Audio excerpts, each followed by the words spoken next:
ভাবুন তো, একটি দ্বীপ যেখানে পা রাখলেই মনে হয় আপনি একা নন, চারিপাশে আছে হাজার হাজার মৃত মানুষের আত্মা।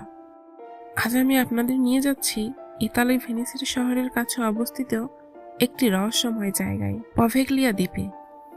এই দ্বীপটি বাইরে থেকে সাধারণ মনে হলেও এর ইতিহাস এতটাই ভয়ঙ্কর যে স্থানীয় মানুষেরাও এখানে যেতে ভয় পায়। চতুর্দশ শতকে ইউরোপে যখন ভয়াবহ প্লেগ রোগ ছড়িয়ে পড়ে, তখন যাদের শরীরে সামান্য লক্ষণও দেখা যেত তাদের জোর করে এনে এই দ্বীপে ফেলে রাখা হতো। এখানে কোনো চিকিৎসা ছিল না, কোনো সাহায্য ছিল না।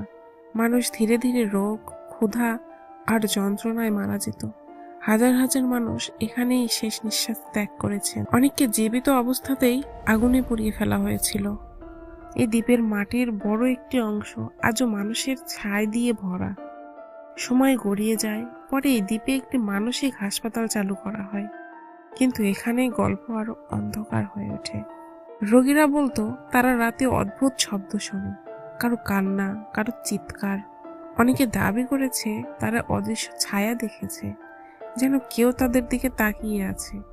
শেষ পর্যন্ত হাসপাতালটিও বন্ধ করে দেওয়া হয় এবং দ্বীপটি পুরোপুরি পরিত্যক্ত হয়ে যায়। আজ পগভেলিয়া দ্বীপে সরকারিভাবে প্রবেশ নিষিদ্ধ। জেলেরা বলে রাতে নৌকা নিয়ে এই দ্বীপের পাশ দিয়ে গেলে অস্বাভাবিক শব্দ শোনা যায়। দ্বীপ যেন প্রমাণ করে কিছু জায়গা শুধু পরিত্যক্ত নয়, সেগুলো অতীতের ভয়াবহ ইতিহাস আজও বয়ে বেড়াচ্ছে।